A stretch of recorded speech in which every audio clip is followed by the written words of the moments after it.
J'ai lu chez un conteur de fables qu'un second Ordilard, l'Alexandre des chats, l'Attila, le fléau des rats, rendait ces derniers misérables. J'ai lu, dis-je en certain auteur, que ce chat exterminateur, vrai Cerbère, était craint une lieue à la ronde. Il voulait de souris dépeupler tout le monde.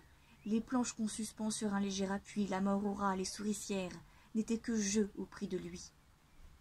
Comme il voit que dans leur tanière les souris étaient prisonnières, qu'elles n'osaient sortir, qu'il avait beau chercher, le galant fait le mort. Et du haut d'un plancher se pend la tête en bas, la bête scélérate, à de certains cordons se tenait par la patte.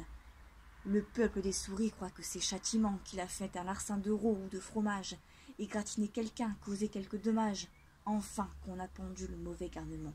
Toutes, dis-je, unanimement se promettent de rire à son enterrement. Mettent le nez à l'air, montrent un peu la tête, puis rentrent dans leur nid à rats. Puis, ressortant font 4 pas, puis enfin se mettent en quête. Mais voici bien une autre fête.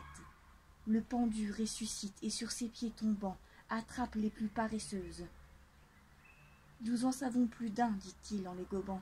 Ces tours de vieille guerre et de vos cavernes creuses ne vous sauveront pas. Je vous en avertis, vous viendrez toutes aux zoologies. Il prophétisait vrai.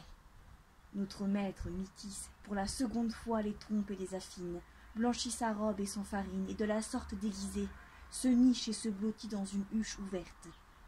Ce fut à lui bien avisé. La jante trotte menue s'en vient chercher sa perte.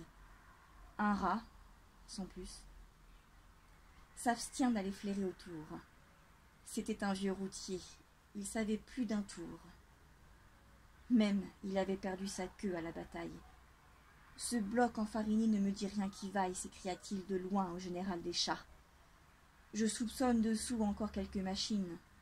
Rien ne te sert d'être farine, car quand tu serais sac, je n'approcherais pas.